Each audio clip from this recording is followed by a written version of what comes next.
I like the quote says here, unless a man undertake more than he can possibly do, he will never do all that he can.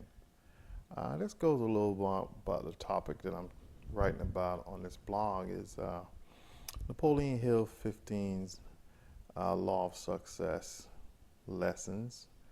And this one is doing more than you expected.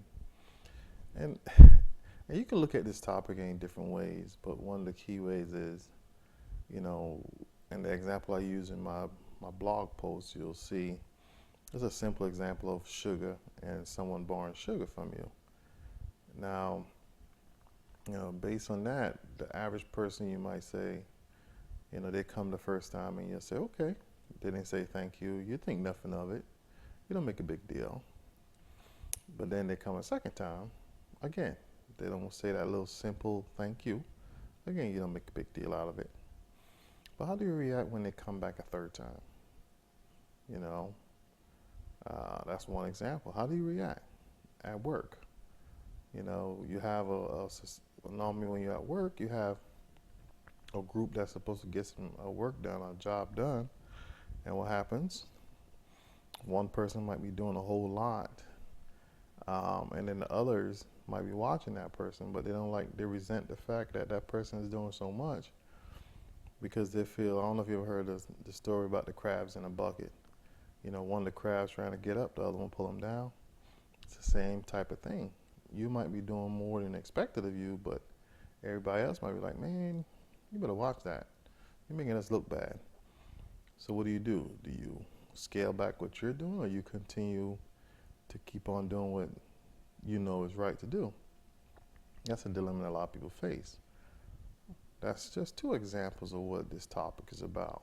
But the key is, and what I got from this is, after I revisited after all these years, about 4 years later when I reread it in a different book, because the first time I read about doing more than is expected of you, doing more than you're paid for is the way Napoleon Hill puts it. I was back when I read Think and Grow Rich.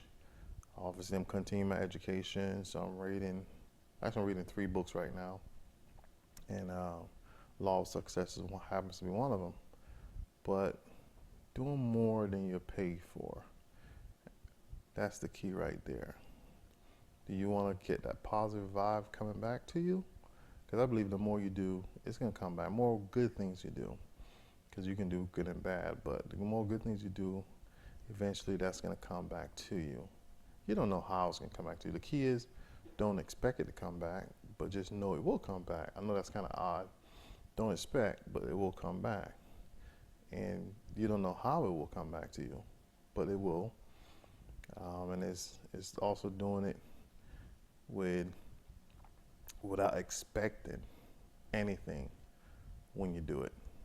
You give that neighbor the sugar, you didn't expect the neighbor to give you back the sugar, but you figure, hey, a simple thank you is all that person needed to tell you, but it didn't. So how you react to that is very critical. You can go off, or you can just give the sugar. But again, like I read in my blog post, what point do you feel like you start being used, and you got to put them in their place? Again, how you react to that depends on the personality of the person and what they want to do. But, definitely read my blog post. If you haven't picked up the book, Law of Success by Napoleon Hill, pick that up. Give me a little feedback below. Give me a little feedback on the blog post. Definitely appreciate it. Let me know that people are, paying attention. This is Sherwin coming in from Florida.